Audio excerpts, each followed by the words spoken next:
So, I just really kind of starting out here wanted to get a little bit of a, I guess, look back here at what the last, month or two have been like for you. Now, you had mentioned the fact now that you're getting into the store about once a week, but, I'm guessing that probably had kind of changed, somewhat rapidly as far as how you had to adjust and maybe make some management decisions based on obviously what was going outside of the industry. We've had, as far as the dealership itself, there hasn't been much change. On how the employees are actually functioning and acting, trying to, have some social distancing from customers coming in.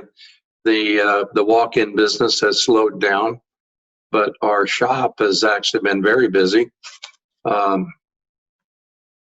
We haven't had anybody get sick.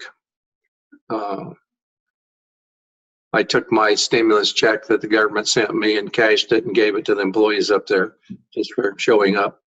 It was about $100 a person that was in the shop. Just say thanks. But I've got a son that's United Airline pilot, and he's very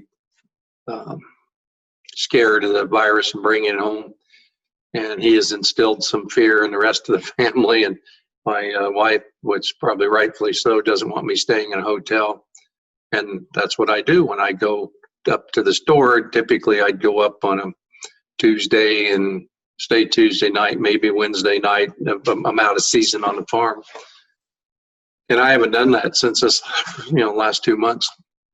So that's a big change. But we are, we've had a couple of Zoom meetings, sales meetings on Zoom.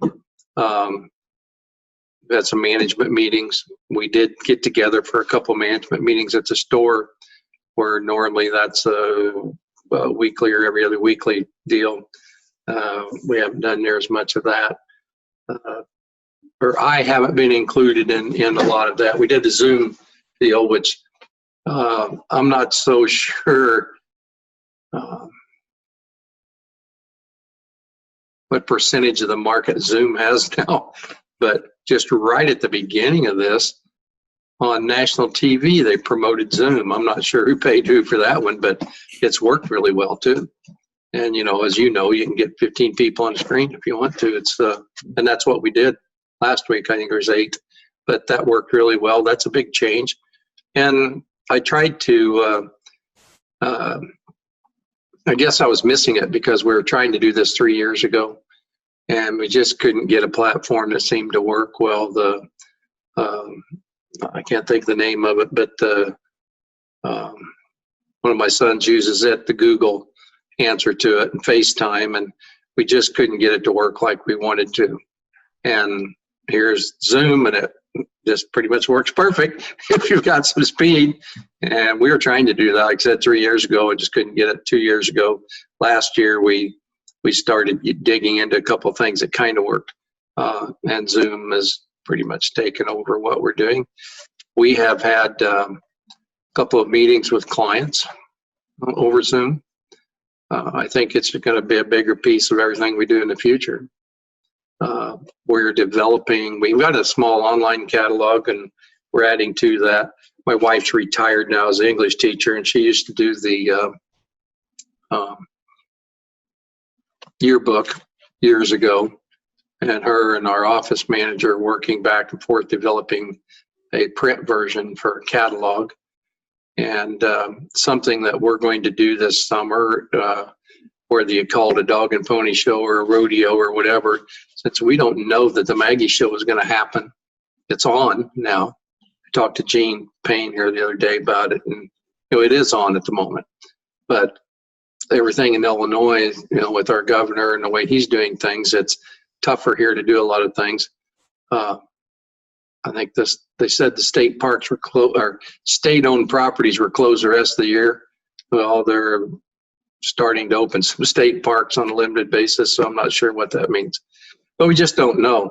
Anyway, we are modifying a truck to be able to pull the big equipment around with. We have a new fertilizer tender line. we're going to have about 5 different pieces of machinery, and we're going to do somewhere between 5 and 10 locations to actually take it to. Southern Illinois and kind of central northern Illinois locations with Growmark, Effingham Equity, Nutrien, and then some independents. And we're going to have basically come in, be set up by 10:30, and do some schooling and some ride and drives with our loaders, and serve them lunch and give them a hat or something, and do a little schooling. We're hoping on some things, and we haven't decided what the schooling is going to be, but if it's just further defining what the COVID risk is or something at the day in the schooling and what really people need to be thinking about, that might be something. Some of the anhydrous rules are changing before next year. You can't hook 2 tanks together unless they have a safety breakaway between them. And Nutrien does a lot of pulling 2 tanks like that, so they're going to have to change. So it's an education, but it's a sales opportunity for us, and just reaching out where we can, and hopefully we'll be able to do this safely and be able to do it. I know we can legally just because we're, one of the essential businesses, and so are they, but you want to be smart about it too. I wonder, and as you've heard 100 times, and everybody else says too, and in farming and businesses and stuff, it's going to lead to more consolidation. We've had a couple opportunities. I don't know that it's necessarily, there are going to be people going out of business, and we hope we aren't one of those, but some of the consolidation isn't necessarily going to be through just ownership takeover, mergers and acquisitions, but rather working together. We've been contacted by a couple of people that are running pretty good shows now, and they have interest in maybe working with us. Part of it is to raise the volume of business they're doing to be able to deal with the vendors on a bigger footprint.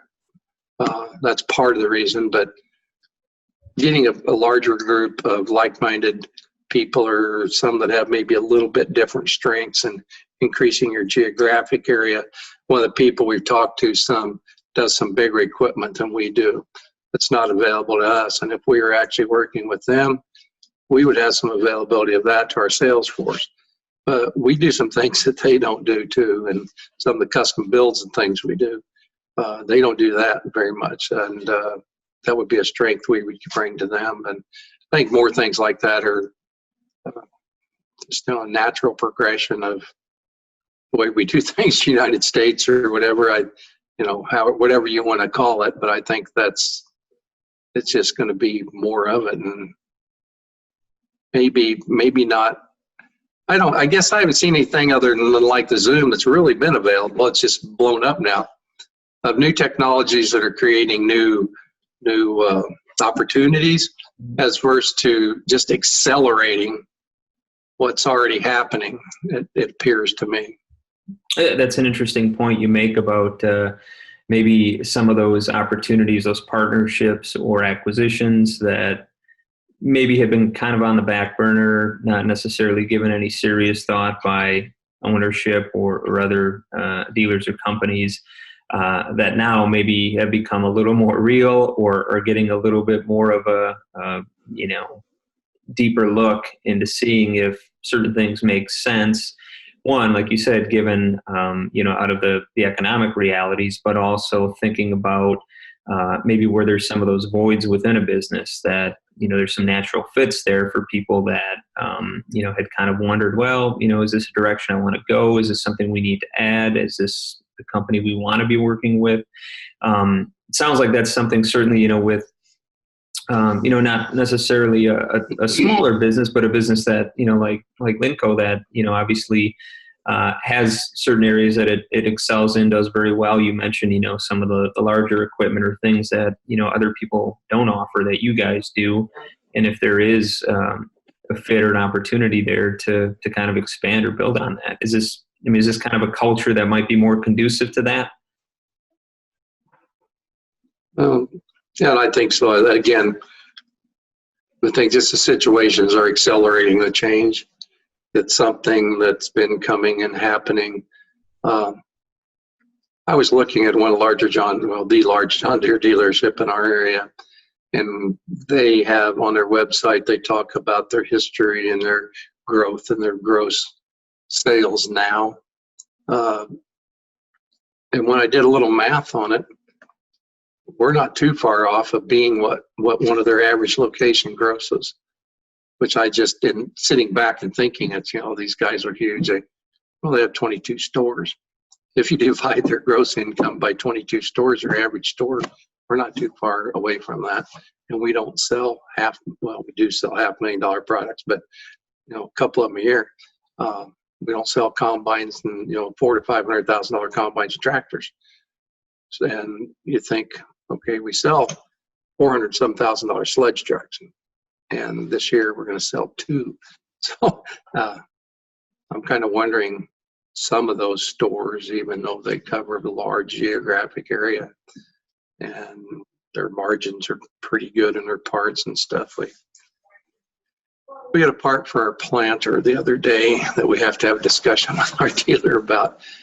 It was taped shut, the box was taped shut, electronic part, speed sensor, box was taped shut. No big deal. Somebody had it out looking at it. We looked at it. It's got dirt on it, so it's been on the planter someplace. The part's actually made by Raven, who we are dealers for. When we looked at it, John Deere wanted $492 for that part. Full list price from Raven is $330. My cost is $220. So I assume John Deere's probably buying better than we are. But if they're buying it the same we are, their cost was $220, and their sale price is $492. I mean, there's a lot of opportunity out there, I guess, that we're missing on parts margins, but we're not able to. A lot of people that buy from us would also buy from 20 or 30 other people, where if you think something's green and the only part you can get for your John Deere planter is from John Deere, even though it turns out it's a Raven part, you just go to John Deere to get it and spend $492 instead of $330. We're going to look at that just to see, are there areas. We had a previous friend that was a dealership for one of the sprayer manufacturers, and they marked their parts up 15% over list price, and that's just how it was. That's just what they did. And you can do that. It's legal to do that. And I guess it's moral to do it if you can get it. And but again, though, they were a different name. It wasn't John Deere Case, and even a lot of the John Deere and Case. So if you think you have to get the parts from that person, that's where you automatically default to get it. And as long as you think that way, the margins can, and they do raise. It's kind of like buying airplane parts. If it's an airplane part, even though it was made by one of the bubblegum companies, it's going to cost you more. So. Sure. But still, I think I know there's going to be changes, and I really don't see the changes as being new, but rather accelerating change I thought was already taking place, and telling people 2 years ago that you need to choose your partners, I guess, possibly better than we have in the past. Somebody, your trusted advisors, you need to select the people you're going to work with. They are, it's going to be more important. And you may have seen this. I can't remember the name of the guy that actually wrote it, but a friend of mine just quoted it again over the weekend. And it was about software products and stuff. And he said everybody's, in the company side of things, are pushing to do one product to do everything. He said he didn't know anybody that's actually successful at using one product to do everything.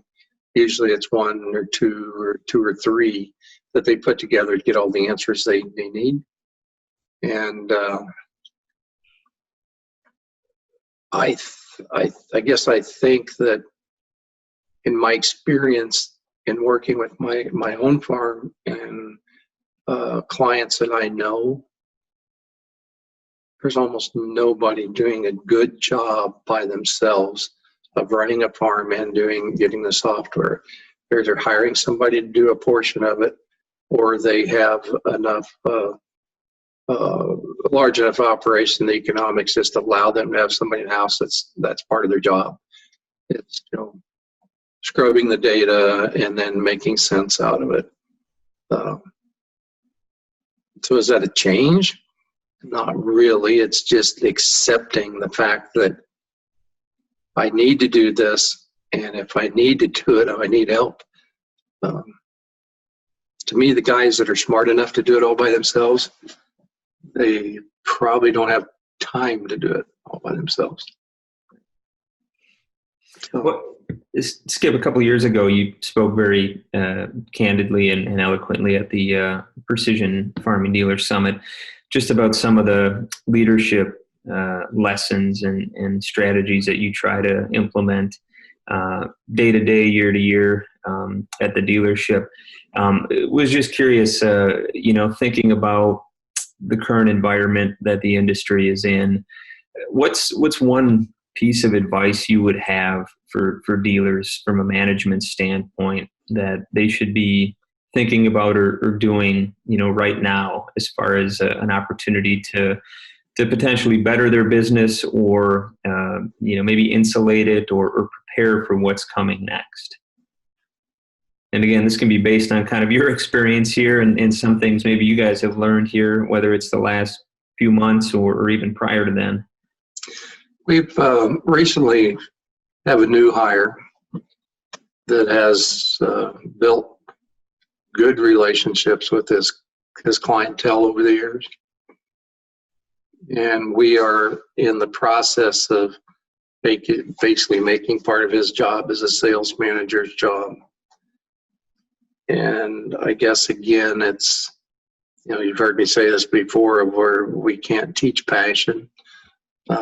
I guess selecting more for passion and putting the people in charge that actually have the passion. It's really tough. We had a gentleman this morning that turned down an employment offer,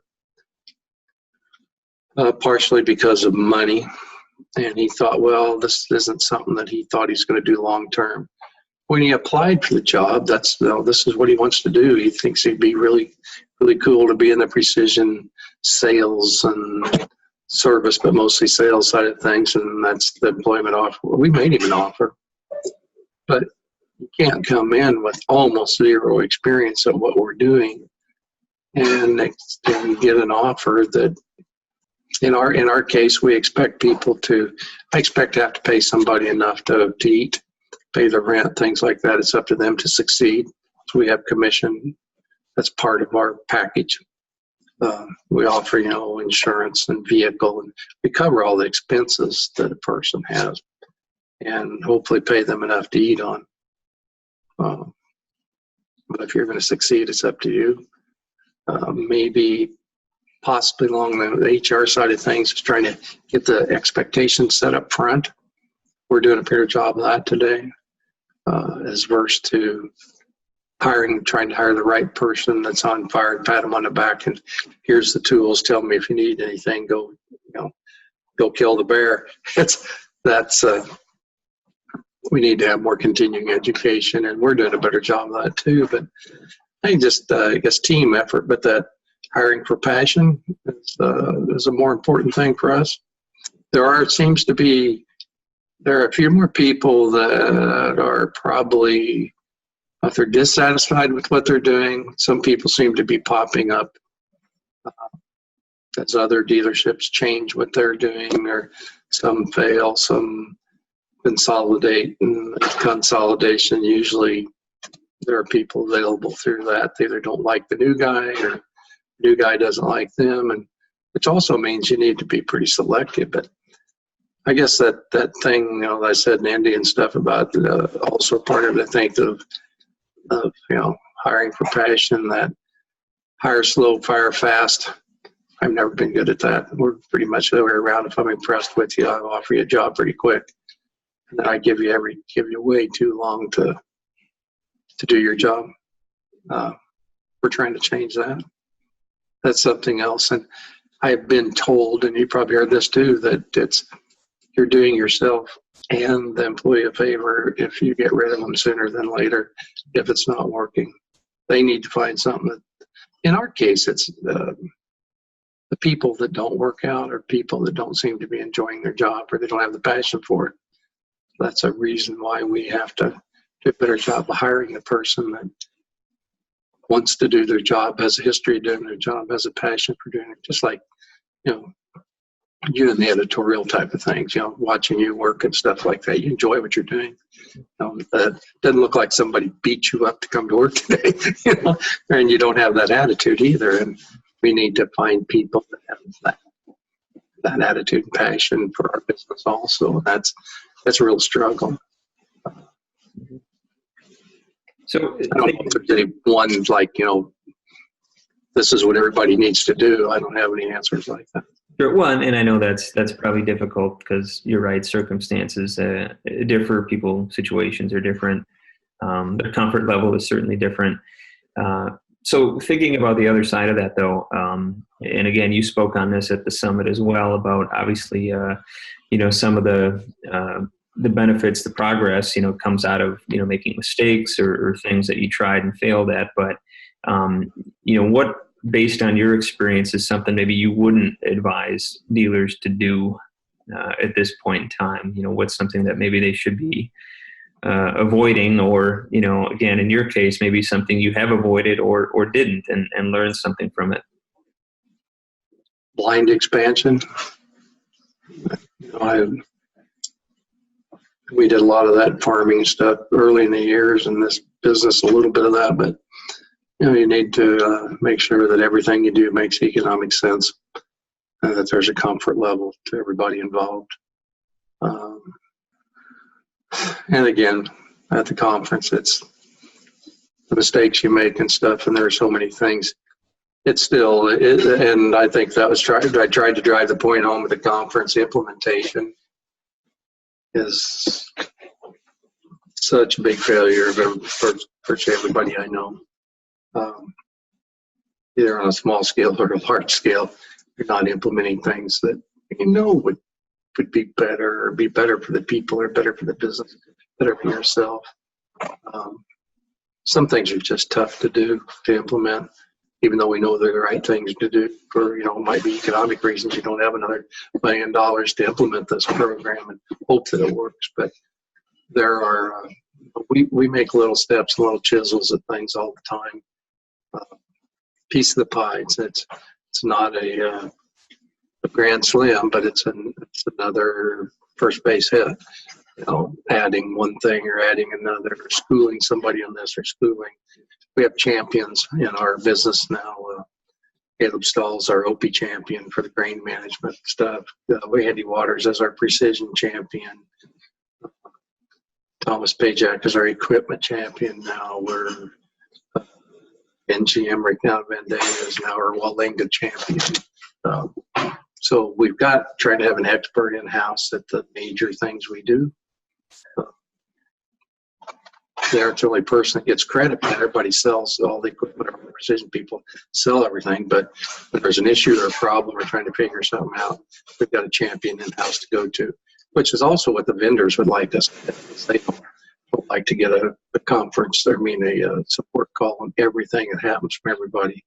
They're two of our vendors have tried to actually force us to do this in the past. We were kind of leaning that way, doing some of that, but they really wanted us to do this because what it turns out is they spend a fair amount of their time talking to the least educated person in every dealership. And if they could redirect those questions to a more educated person in the dealership, so they get away from answering what honestly amounts to dumb questions. A lot of times it's because it's a dumb question. The person is really educated, but it's not a dumb question. The person doesn't know anything, and the only way they can know something is to be educated. And classroom and schooling does not cover a lot of what we do. Hands-on is how you learn a lot of things of what we do. So I guess that says, again, it gets back into implementation. We did this champion route that we think is the right thing, and I think more people need to do that. Is that specific to kind of what we're experiencing now, or you think that's just a good good practice regardless. I think it's a good business practice at any time, but I do believe it's accelerated the need for it. Well, I don't care if it's Raven or Trimble. Susan Planning didn't seem to do so much of that, but they sent everybody home to work from home for whatever reason, and some people not working. It was tough to get a hold of anybody. So having somebody in-house that was a little more like one of their guys was a benefit, definitely. Our risk is that we make them smart enough that they go someplace else. That's always a risk in this business. Good. Well, I think it gets passed around that Andy Waters, our precision lead, champion of precision. I've had multiple clients call me in the last few months and compliment the job he did. Boy, you sure don't want to lose him. Well, that just makes you think, oh, crap, is he looking? Or But that's the type of people you want. But boy, you're a pretty big risk of losing those people too. Mm-hmm. Somebody that has deeper pockets will just come in and just make it look pretty sweet on the other side of the fence. I guess that's implementation still, which was, I think, in my head anyway, the biggest push at the end of the conference was, look, guys, we all know a lot of things we should be doing. And I don't know if I told you, I told one of their participants, one of my biggest disappointments at the conference was offered everybody in the room a copy of the index off my policy manual as it lists everything we have in there. 2 people asked me for a copy of that. And I don't think in talking individually with people, very few people have a policy manual. Or they don't use it, or it's not a living document, something. Yeah. And yeah, that was a great idea. I mean, I'm surprised. That's kind of shocking. Yeah. Well, I spoke at Top Crop Workshop Purdue several years ago, back when GPS was kind of just getting started. We had a spreadsheet, and it was basically an Indiana farm. It was 3,000 acres, 2/3 corn, 1/3 beans, and they raised hogs. We had 2 RTK steered units and 1 lesser steered tillage unit. And we went through each function in the field that a pass did, and a cost and benefit, economic benefit to each one of those things we did. And when we got done, it was about 130% annual return on investment for investing in that technology. And gave no credit for the fact that if you have RTK already, you can implement other things that don't cost you anything, or there's some other benefits to it, or the next thing you do costs 50% less because you've already spent the major dollars. And it was a spreadsheet. I sit there and question everything I had on a spreadsheet. They changed the prices, they changed the benefits. Some things they upped the benefits, and we're all done 130% annual return on investment for a typical Indiana farm. And these guys are supposed to be the top guys in the Midwest, at the Top Crop Workshop. 2 people came up and asked me about it after the presentation. And one of them was already doing it all. He was just agreeing with it. And I'm thinking, and this is the cream of the crop. Mm. Anyway, Yeah. this is things like that, implementation. Right, absolutely. Good. And I think maybe because of this, we have to be aware, cognizant of what's going on, but still you got to do it. You can't sit back and think about it forever.